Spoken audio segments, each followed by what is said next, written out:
सह वीर्यं करवावहै तेजस्विनावधीतमस्तु मा विद्विषावहै। ॐ शान्ति शान्ति शान्तिः। ॐ पूर्णमदः पूर्णमिदं पूर्णात् पूर्णमुदच्यते पूर्णस्य पूर्णमादाय पूर्णमेवावशिष्यते। ॐ शान्ति शान्ति शान्तिः। श्रुतिस्मृतिपुराणानाम् आलयं करुणालयं नमामि भगवत्पादं शङ्करं लोकशङ्करं।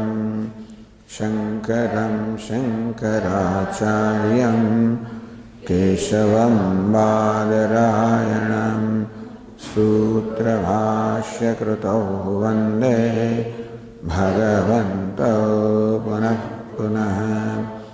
ईश्वरो गुरुरात्मेति मूर्तिभेदविभागिने व्योमवद्व्याप्तदेहाय दक्षिणामूर्तये नमः। गुकारस्त्वन्धकारो वै ऋकारस्तन्निवर्तकः अन्धकारनिरोधित्वात् गुरुरित्यभिधीयते। सदाशिवसमारम्भां शङ्कराचार्य अस्मदाचार्यपर्यन्तां वन्दे गुरुपरम्पराम्।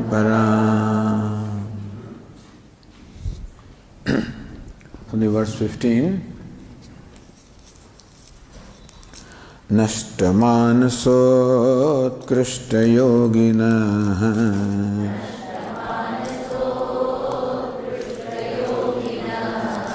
कृत्यमस्ति किं स्वस्थितिं यतः।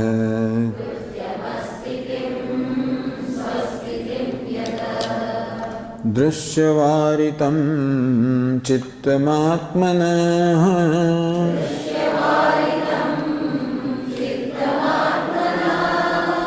चित्वदर्शनं तत्वदर्शनं।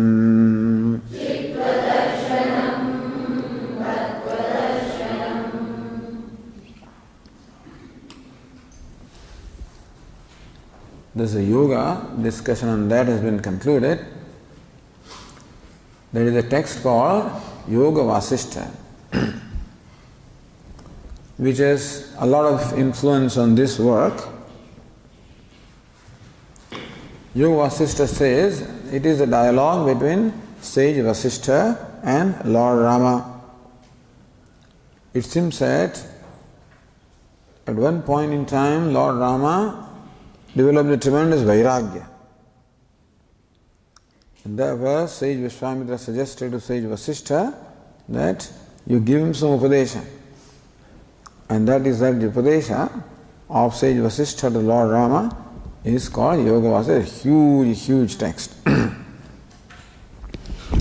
It talks about both yoga as well as jnana. It says, Dvau kramau chittanasasya yogo jnanam cha raghava. Sage Vasishtha says to Lord Rama, Hey Raghava, chittanasasya dvau kramau. For chittanasha, for becoming free from or for destruction of the mind, ignorant mind, dvau kramau, there are two methods. Yogo vritti nirodhahi jnanam samyak avekshanam.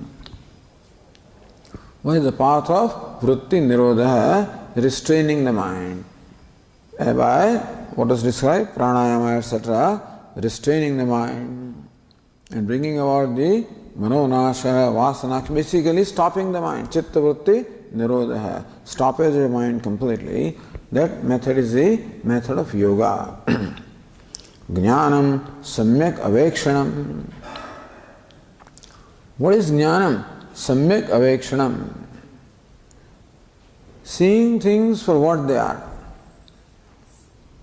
So, seeing it correctly, seeing it properly is called knowledge. Knowledge is seeing or appreciating something for what it truly is, that's called knowledge. So knowledge reveals the true nature of something. Just as light dispels darkness and reveals what is, similarly also knowledge dispels ignorance and reveals what is.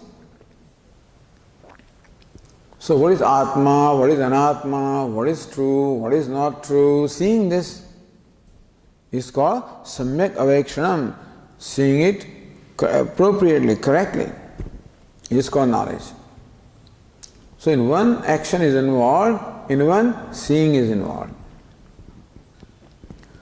The action or karma is called Purusha Tantram. Action depends upon the person who performs the action. Jnanam Vastu Tantram. The knowledge is determined by the Vastu or the object of knowledge, not by the knower, understand. The knowledge takes place. When proper conditions are established, then knowledge takes place. In that, the knower has no initiative or has no participation. For example, I am sitting in front of you, your eyes are open, and I, the object of eyes, also is there. So when there is proper contact of the eyes with the object, then automatically perception takes place, whether you like it or not. Knowledge, and therefore the knower does not have any say in that. While we are walking on the street, sometimes some bad smell comes. The smell is there, the nose is there, that perception takes place whether you like it or not.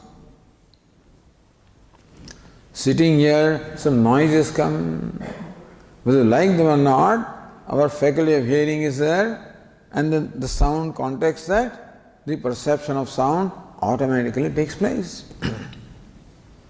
We have no choice. The knower does not have the choice to decide what the knowledge is. If I hold a flower in my hand and I say, look at the elephant. Suppose I say, look at the elephant. You have no choice in looking, you have the choice, you have no choice. The flower alone will flash in your mind, not elephant. Even if you say that I want to see an elephant, only a flower appears because knowledge is determined by the object of knowledge. Vastu Tantram.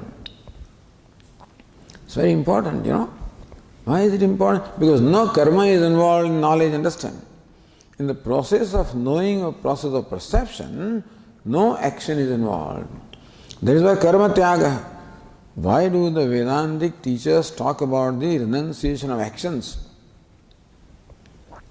It's because knowledge involves no action. In fact, as long as action is there, knowledge doesn't take place. As long as in my mind I say, no, this is not a flower, this is something. Suppose I keep on vacillating, keep on doing sankalpa vikalpa like that. So long, the true perception will not take place. Only when I am surrendered completely, I let go completely any of my resolve, that I do not decide what this object is, I let the object decide what the perception takes place, then the true perception takes place. Otherwise, I superimpose something. That is why in Vedanta there is the karma tyaga, karma sannyasa, renunciation of all actions. Because in knowledge, so understand there is no fanaticism here. It's a practical thing. That knowledge does not involve any will on the part of the knower.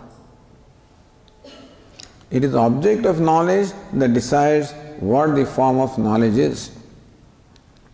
And it is called knowledge only when it is true to the object of knowledge.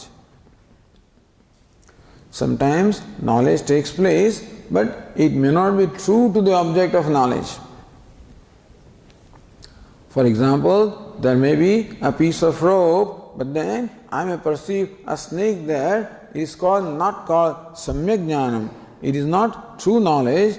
It is called bhrama. It is called delusion or a false perception. So that alone is called knowledge. When what you see is true to what is. Right now also we have the knowledge of the self. But it is not samyak jnanam. It is not true knowledge. It is not knowledge of self as it is. I see something which is not there. Like I see a snake which is not there, I superimpose a snake upon the rope. Similarly, whereas the self is limitless, self is Brahman, self is whole, complete, I see it as limited, incomplete, inadequate. So right now, a Brahma or delusion obtains in our life. Why is it so? Because I take the non-self to be the self. The body-mind sense complex, which is not the self, is habitually taken to be the self. And therefore, the attributes of the body-mind sense complex are taken to be attributes of the self. So body is subject to death. I take myself to be subject to death. Body is mortal. I say, self, I am mortal. The body-mind is limited. I say, I am limited. So there is some kind of knowledge of the self, but it is not knowledge true to the nature of the self. It is Brahma or false knowledge. False perception is worse than not knowing, Not knowing the self at all is blissful. Ignorance is bliss. But the samsara or all the problems of sorrow is created on account of the false perception of the self. In the deep sleep state, we are not even aware of the self. At that time, there is no false perception, and therefore there is no samsara, meaning there is no sadness, no sorrow, nothing there. But as soon as I wake up, there is a habitual identification with the body-mind complex, and therefore the notion of limited I arises. That is called ahankara, also called jiva.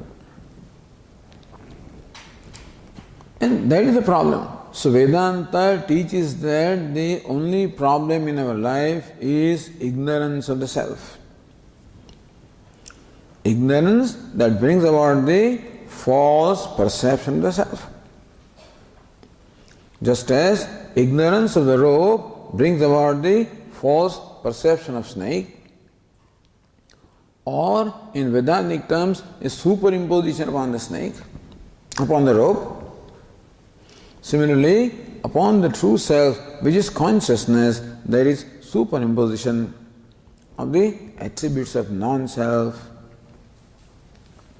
And that's how falsely we see ourselves as limited, inadequate beings. So, what is liberation? Liberation is freedom. Freedom from sadness, freedom from compulsion, freedom from limitedness. But there is no limitedness. Where is the question of freedom? There is no limitedness in the self. Where is the question of making self free from limitation? It's not the question of making self free from limitation, it's the question of my perception to be corrected, that's all. So knowledge is removal of ignorance or removal of the false notion. When the false notion of snake goes away, then the rope becomes evident. Similarly, the false notion about the self goes away, then this self becomes evident. How does it happen? How does the false knowledge go away? It will not go away by itself. I am born with false knowledge, and nothing that I do will remove that. Like the 10th man has somehow concluded that the 10th man is lost, that I am not the 10th man. This is the conclusion. No amount of action will remove that conclusion, understand? No amount of search of the 10th man will remove the conclusion that I am not the 10th man, because whatever happens out there is not opposed to ignorance. Ignorance can be removed only by knowledge. So he keeps on searching for the 10th man, he doesn't find the 10th man. It never occurs to him that maybe I am not, maybe there is some mistake in my thinking, that nobody ever thinks. The human being is striving for success in his life, and therefore he acquires wealth and name, fame, recognition, heaven, all kinds of things. But it never occurs to him that my conception of success is wrong. That there is wrongness in my thinking, that idea never occurs. Somebody has to point it out.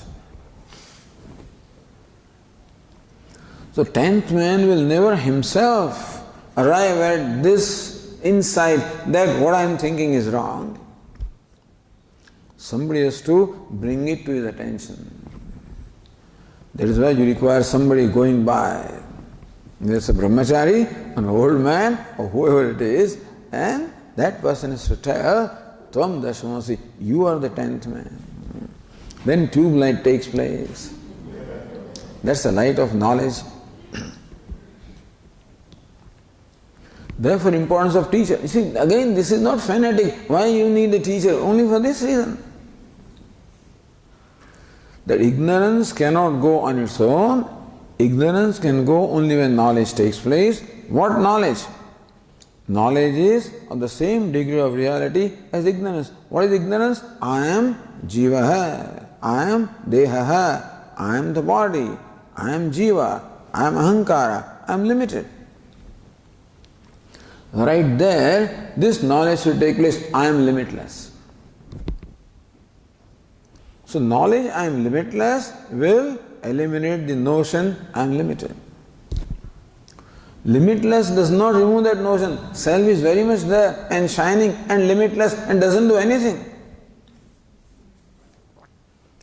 That's a very ironical thing, that I am Brahman, self-shining, self-revealing, limitless. But that does not help me. That I am Brahman is not enough, that I should know that I am Brahman. That the fellow is the 10th man is not enough, he should know that he is 10th man. That is the importance of knowledge. And the only way that knowledge can take place is by the Upadeśa, by the teaching. That is why the importance of Guru. Tadviddi pranipatena pariprasnena sevaya upadekshanti te jnanam jnaninas tattvadarshinaha. Lord Krishna says, therefore Arjuna, for knowing, you approach a wise teacher. You offer a long prostration. You serve the teacher. Please the teacher. Win him over. So it becomes a duty of the disciple to win over the teacher. Then Upadekshanti, then teacher will definitely shower his grace upon you and certainly impart you the teaching. So, therefore, now Yoga Vasishtha says there are two methods. One is of stopping the mind and the self reveals itself. Other is the inquiry as to what is the true nature of the self, conducted with the help of the teacher, with the help of the teacher and the scriptures. Who am I? Asadhya Kasyajit yoga, kasyajit tattva nishchaya. It depends on the personality. What suits me? For somebody who is just born devotee, born bhakta, has devotion for Lord. Somebody is born yogi, we brought these tendencies with us. Some people are very adept in meditation, etc., in pranayama, in controlling mind. They are adept in that. Some people are only adept in this inquiry, studying and contemplation. Kasyachit asadhya, kasyachit yoga. For somebody who doesn't have the right kind of tendency of preparation, yoga is very difficult. Controlling the mind and eliminating the mind, stopping the mind is very difficult. Kasyachit tattva nishchaya. For somebody, this inquiry and contemplation upon the self, that is difficult. Some students were adept in algebra, they had problem with geometry. Somebody is good at geometry, not good in arithmetic. Somebody is good in biology, not good in mathematics. Somebody is good in physics, but not in organic chemistry. This happens. We are all examples. I am definitely an example of that.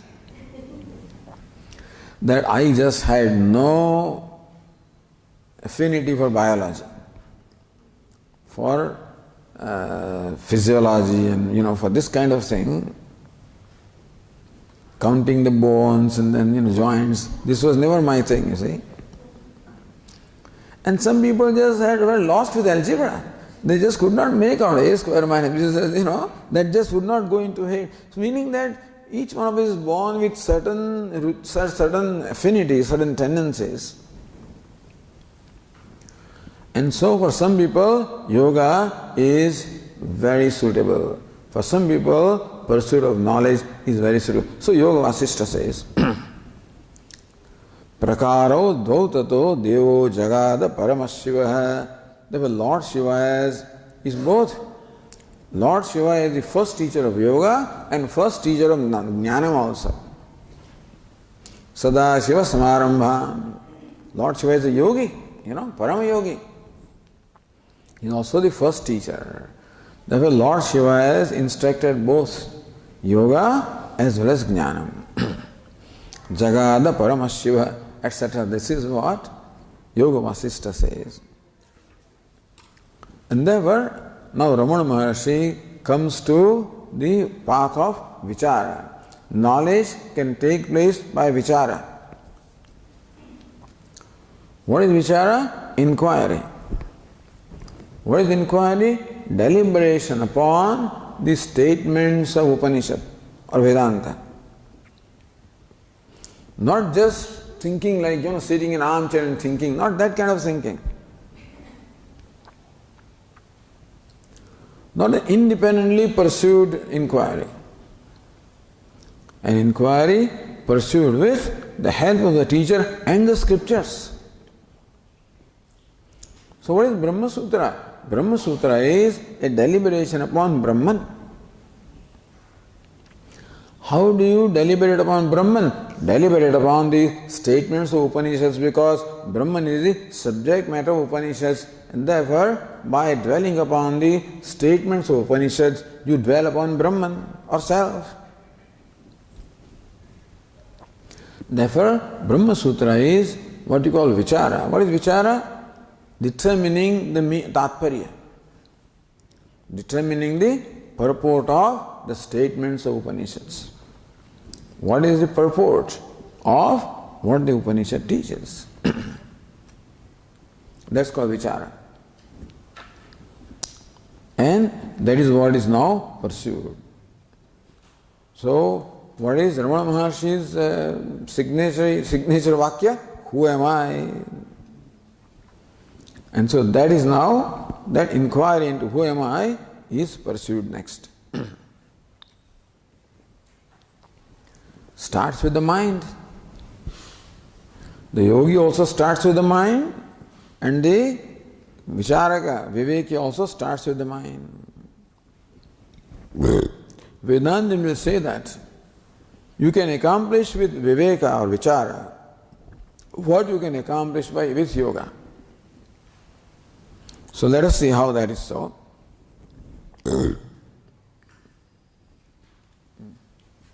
Coming to the verse 17.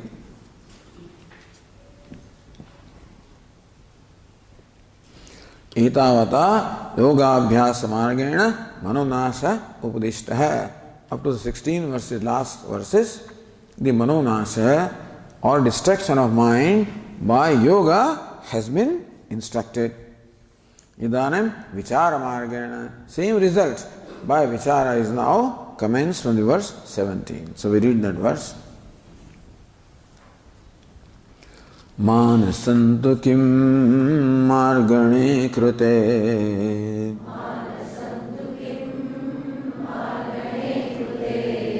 naiva manasam marga arjavad.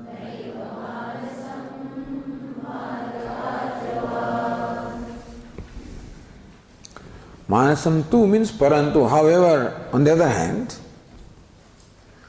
having talked about manonasha, talked about the yoga, asamprajnada samadhi, samprajnada samadhi, manonasha, vasanakshaya, that is one way. To however, manasantu kim iti margane, manasam kim iti margane krute. Mind is a problem. You want to know, what do you want?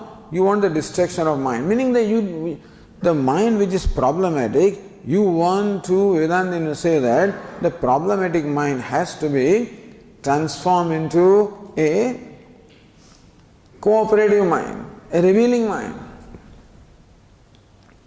A mind that is running around, searching for happiness, compelled to do something, that mind has to be transformed into a knowing mind. So a doing mind is one kind, knowing mind is a different kind, A knowing mind is a mind that is active, which wants to do things, which therefore is extrovert, directed outwardly to those things by which we can perform an action. An active mind. For performing action, you must deliberate what is to be done. You have to plan out and do, and therefore the mind is engaged with the worldly things. It is active. It is projecting. While a knowing mind is a non-projecting mind. What's a projecting mind? Mind that projects, like projecting snake upon the rope. Mind that projects a sense of limitation upon the self, or the mind that projects happiness where it is not. Or mind that projects satyatvam where it is mithya. So upon mithya or unreal, this satyatvam, reality is projected. This projecting mind has to be turned into a knowing mind which sees things as they are. So margane krute, vimarshe krute, when this deliberation is carried out, manasantu kim, what is the manasa means mind. What is mind? So one approach is to take the mind and control it. That's one approach. That's the yoga approach. Where does that approach come? Because the mind is taken to be a real entity. Mind is taken to be satyam or real. As I said in the morning, the Sankhyas say that there are two entities that are real, Purusha and Prakriti, spirit and matter. Both of them are equally real. Who is the creator? The Prakriti is the primordial matter is the creator, not the Purusha. According to Sankhya, Purusha or the conscious being is only a passive entity. All creation and activities are performed by Prakriti, by the primordial energy. How does Prakriti create what it does? Prakriti somehow knows what the needs of this Purusha is, what the needs of Purusha are, and accordingly creates. What does this Purusha need? This is what they find in life, that's why they project, that's how the same model has been adopted, That a woman takes care of the man and she provides whatever is needed, she knows what he needs, etc., and creates. Same model Sankhyas have adopted with reference to creation, that here is Paramatma or Purusha and he is passive, he is only bhokta, not a karta. All cooking is done by the woman and this fellow enjoys the food. So he is bhokta, not karta. Similarly, Prakriti is kartri, creatress, she creates the universe. She knows what the need of the Purusha is. There are two needs. Either Purusha needs bhoga or apavarga. Either he needs prayas or shreyas. He needs pleasure or he needs liberation. So two needs, kama or moksha. A samsari or aviveki person needs kama, thinks that he needs kama, he needs pleasures. So then Prakriti creates the objects around him so that he can fulfill his need for the sense pleasure. There are some who on the other hand desire moksha, so Prakriti creates that also for the person, with the help of which he can attain apavarga, bhoga and apavarga. In our language, kama and moksha, two purusharthas. Prakriti is real and what the Prakriti creates also is real. So according to their sequence of creation, Mula Prakriti, primordial matter, first creates Mahat Tattvam. The totality of the intellect is first created. The total intellect is called Mahat Tattva, Samashti Buddhi. From that comes the Ahankara. From that comes the five elements. From that comes the sense organs and things like that. So this is Ahankara, in short, is created by Prakriti. Prakriti is real, therefore all creation of Prakriti also is real, therefore Ahankara or the mind also is real. So Yoga Shastra looks upon the mind as a real entity, therefore what is real can become a problem. Mithya cannot become a problem if known as mithya, but a real thing becomes a problem. And therefore, mind is really a problem. Therefore, you must do something with the mind. This is problematic mind. You must do something so that the problem is removed. Therefore, they take the mind and nirodha. They make it free from all thoughts, all problems. See, the whole approach has been arrived at on account of taking manaha, mind, as satyam.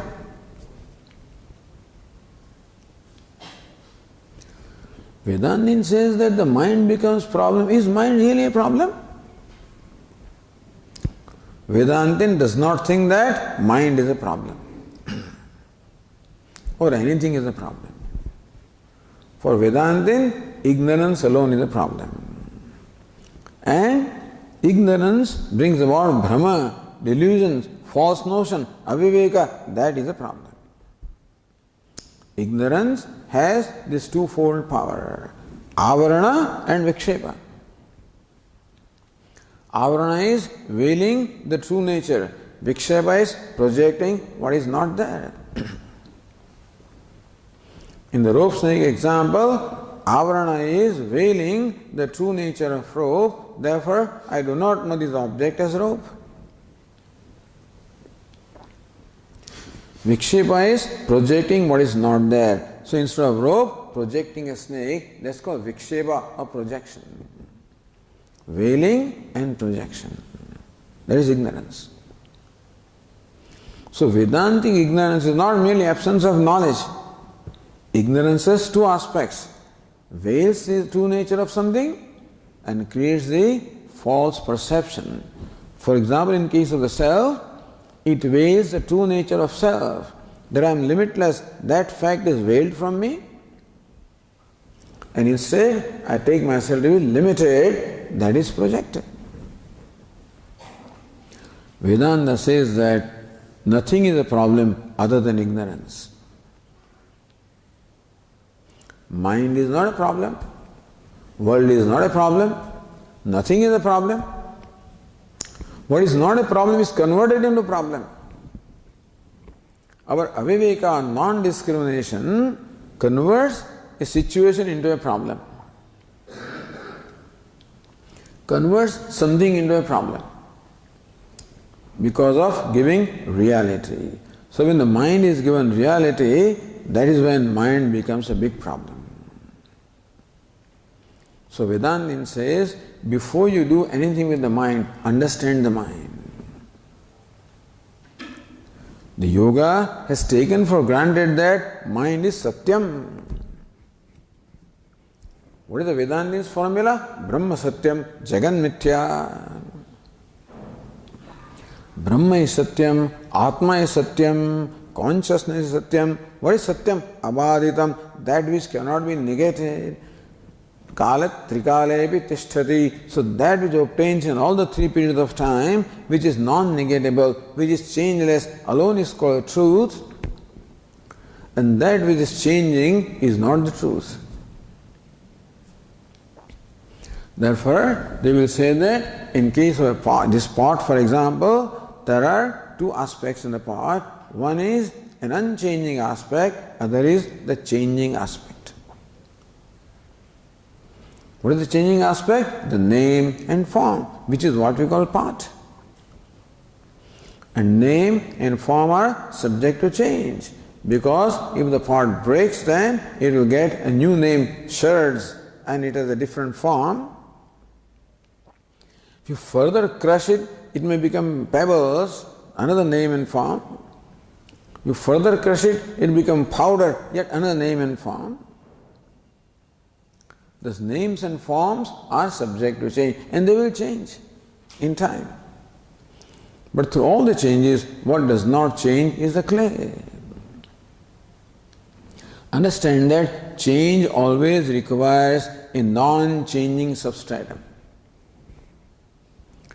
A wheel that is turning requires an axis that does not turn. The fact that the whole universe is changing automatically points to the fact that there is something changeless, otherwise change could not be. So in this part, there is a changing element which is name and form. There is the changeless thing which is clay. So what's the definition of truth? That which does not change. Therefore in this example, clay is Satyam. Mritika ityeva Satyam. Chandogya Upanishad says, Vacharambhanam vikaro namadheyam mritika ityeva Satyam. What is vikara? What is modification? What's a pot? Chandogya says, what's a pot? Only nothing more than the word pot. What is substance here? The substance is clay. So our Swamiji would say that there is an object corresponding to word clay. What weighs is clay. What I touch is clay. What I smell is clay. The substance is clay. But there is no object corresponding to word pot. There is no tangible object. Pot is a concept, a notion, a conclusion. And therefore, what you call pot, its reality is nothing more than the word pot.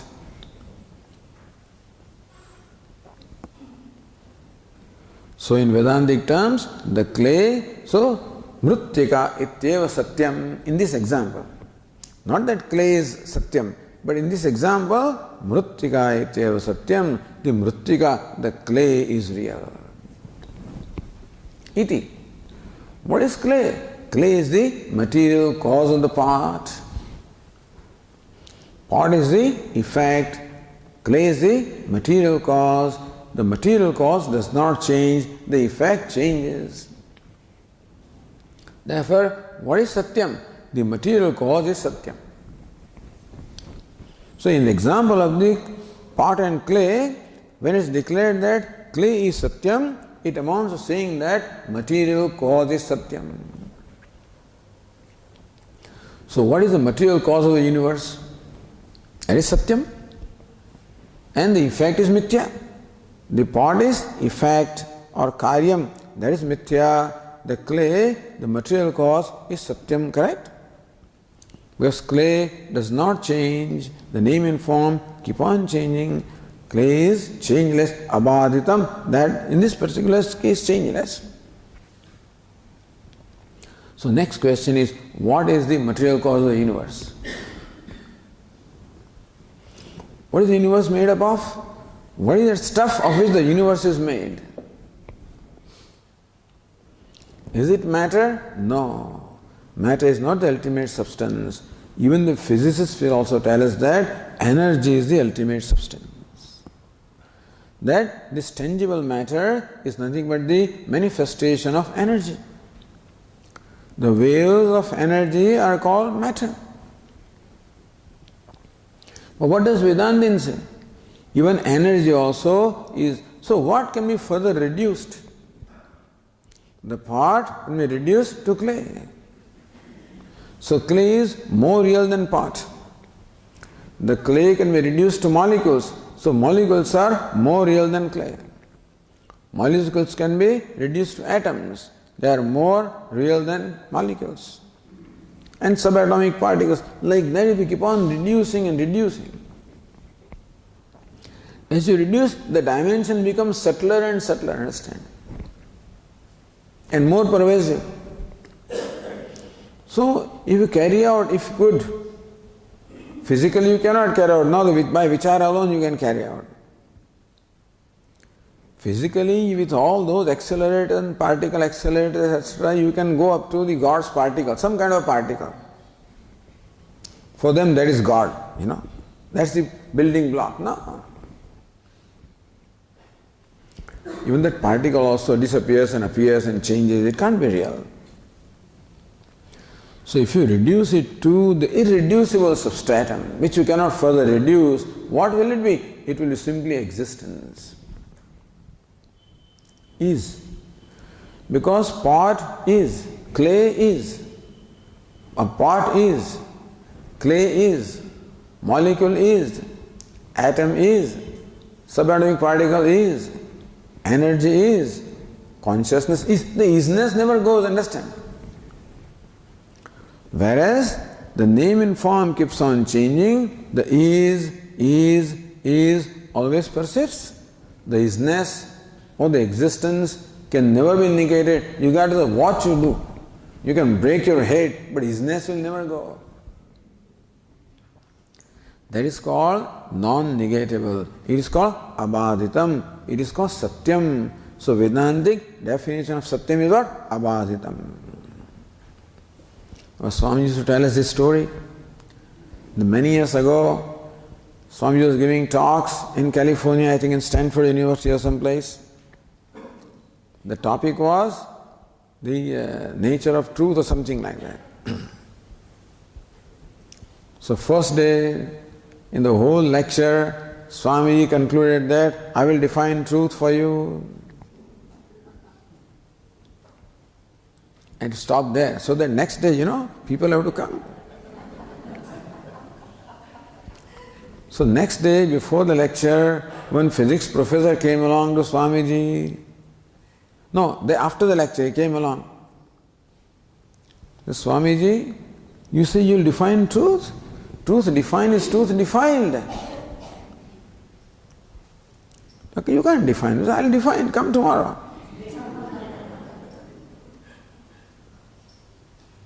No, please I'll come tomorrow, but please tell me. So Swami just, abhaditam satyam, that which cannot be negated is truth. That fellow was flabbergasted. Wow, you have defined it. He went home. But next day before lecture he comes back, he says, I thought for the whole night. That definition is good. What you cannot negate is satyam. But there is everything can be negated. There is nothing that cannot be negated. The whole universe can be negated, but there is no truth. He says, come to the lecture. No, I will come to the lecture. Please tell me. He says, the negator cannot be negated.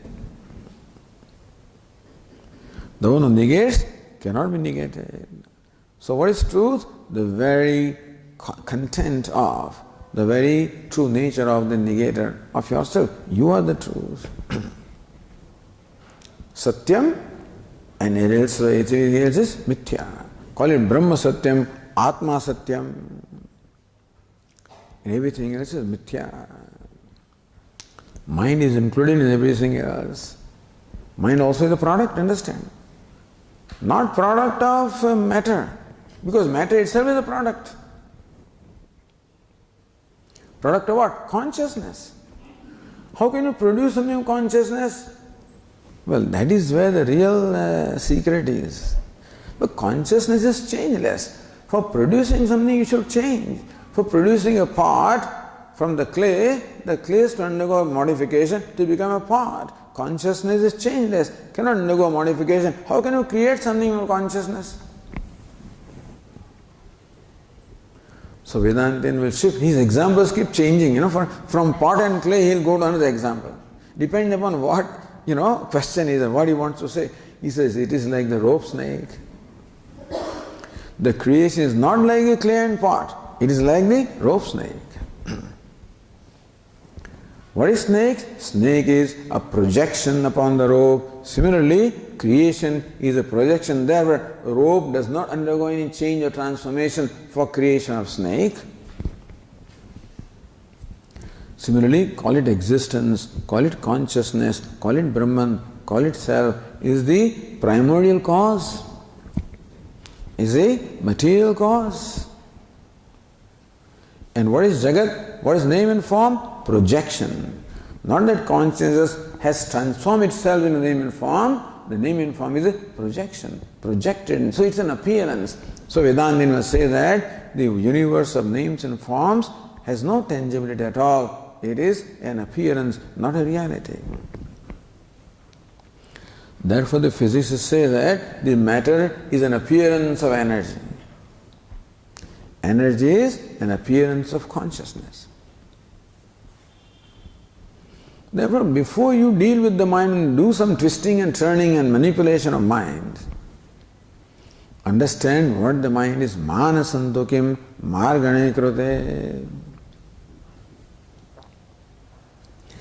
For this inquiry or vichara, it is necessary to create a distance, that is for sure. Meaning, to inquire or ask this question, what is the nature of mind? It is important to create a distance with the mind. Otherwise, mind will not allow you to do that. If the mind is impulsive, then the questioner does not, mind drags you away. You understand this? So, it is necessary to create a distance with the mind. You require a certain kind of mind to carry out this investigation or to vichara. What is the mind? Antahagana Shuddhi. So, sadhana chatushtaya sampatti. Everybody and anybody cannot perform this vichara because you are not available for vichara. Mind itself manipulates us. So we should have the capacity to create a distance with the mind, create a distance with ahankara. When you call it mind, as Ramana Maharsi will say, it is the inquiry into aham. What is the nature of I? Aham. When can you conduct that inquiry? When you create a distance with your aham. But aham is carried out the inquiry. How can you create a distance? The fellow who is carrying out the inquiry is ahamkara himself. How do you create a distance? By identifying with the teacher. Either to identify with the ahankara or identify with the teacher. Therefore, our Swami would say, look in the Bhagavad Gita picture that Arjuna is sitting and Lord Krishna is looking back at him like this. No, Lord Krishna is not looking up, he is looking at Arjuna.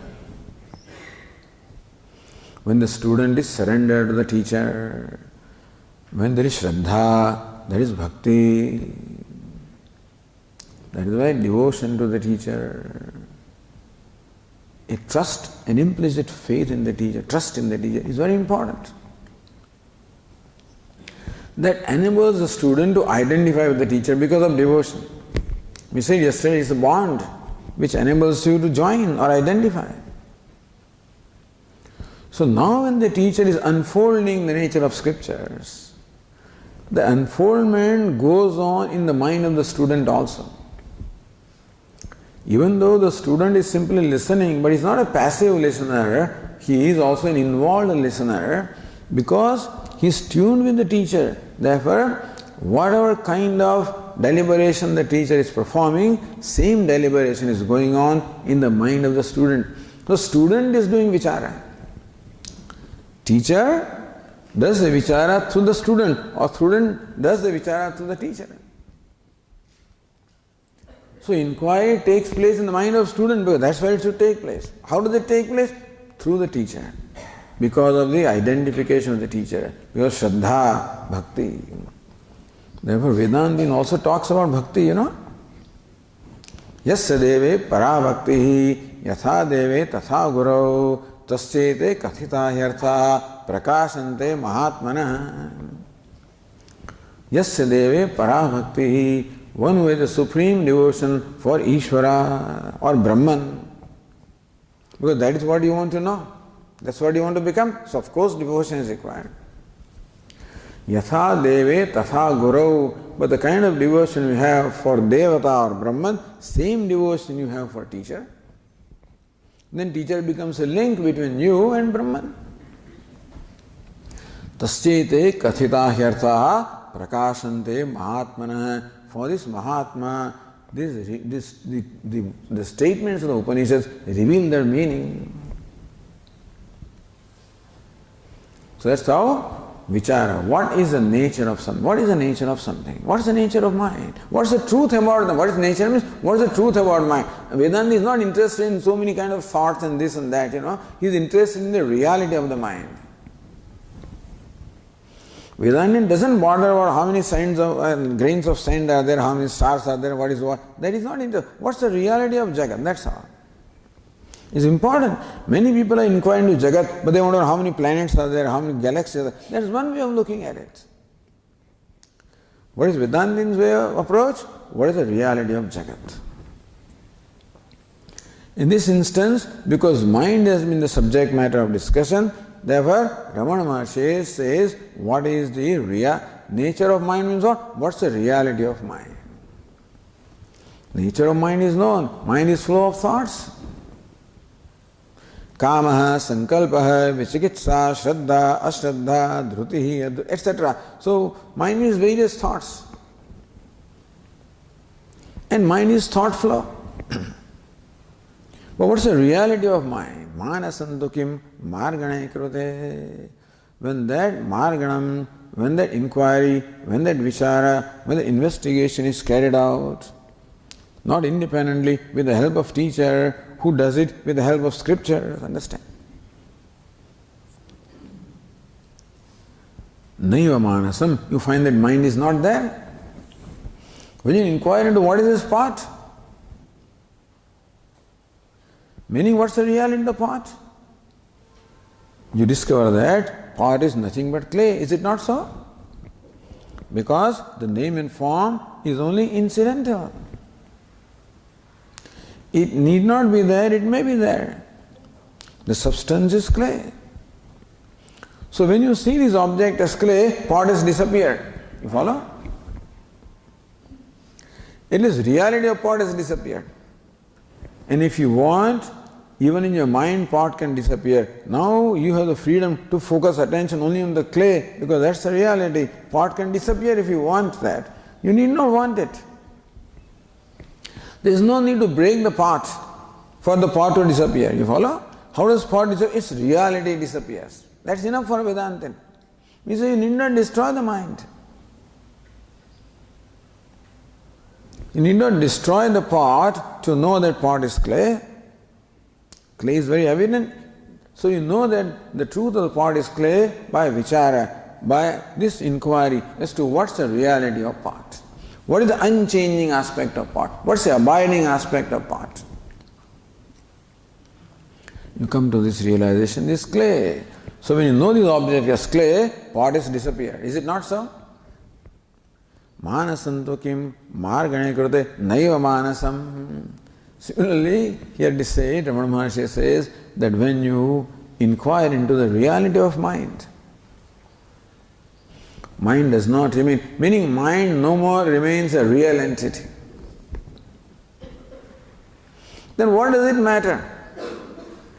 The pot is not a problem. Looking upon pot as real is a problem. Mind is not a problem. Vedanta means mind is not the problem. Taking mind as real is a problem. Body is not the problem. Taking body as I is the problem. Mind is not the problem. Taking mind as I is a problem. And even if the mind is destroyed, when it comes back, you will continue to take it as I because that habit is not gone and therefore the problem will not go. So mind is not the problem, giving reality to mind is the problem, meaning I alone is real, therefore taking mind as a self is a problem. Identification of the mind is a problem, not the mind. Thoughts are not a problem, giving reality to thoughts is a problem. So Swamiji would say, some people think that the Atma is buried under the thoughts.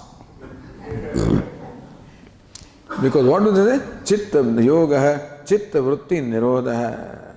Stopping all the thoughts is yoga. The next sutra says, tada drashtuhu swarupe avasthanam. When all the thoughts are, the mind has become completely devoid of thoughts. It's no mind then. What there is Atma, then one gains abidance in the self. Therefore, to know the self, it is necessary to eliminate all the thoughts. Which means that as long as the thoughts are there, self is buried under the thoughts. It's like saying that the water is buried under the waves. That all the waves should stop for you to see water. It's saying, to say that the mind must disappear for you to see the self, that means mind is capable of burying the self. It's like a cloud that conceals the sun. That is because mind is as real as the self, but it is not so. The very fact that mind exists is because of self. The very fact that mind shines is because of self. Self is self-existing, self-revealing. It cannot be buried at all. And therefore, a Vedantin does not see the need of eliminating mind, but there is a slow destruction of mind when you realize that mind is not real, the reality is gone, mind is as good as gone. The pot is as good as gone when you realize that the name and form is mithya, the clay is satyam. Marge arjavat. Ramana Maharsi says that this marga means inquiry. Arjavat, rujutvat, it is simple. That path of taking the mind and through pranayama and pratyahara and then stopping the mind, it's a very, very tough path. Whereas this path of vichara or inquiry is a simple path. Himself, arjavat. Rujubhava, arjavam. Simplicity, straightforward. This is a straightforward approach.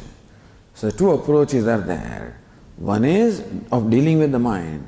One is taking the mind to be real and stopping it or destroying it.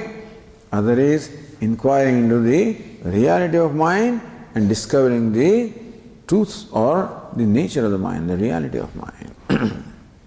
Okay, we'll continue. Next. Om Purnamadav Purnamidam Purnat Purnamudachyate Purnasya Purnamādāya Purnamevāvasishyate. Om Shanti Shanti Shanti.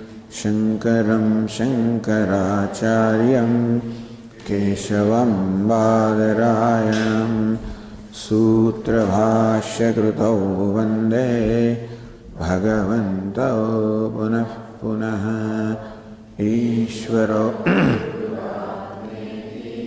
Murti Bheda Vibhagine Vyomavad Vyapta Dehaya Dakshinamurtaye Namaha.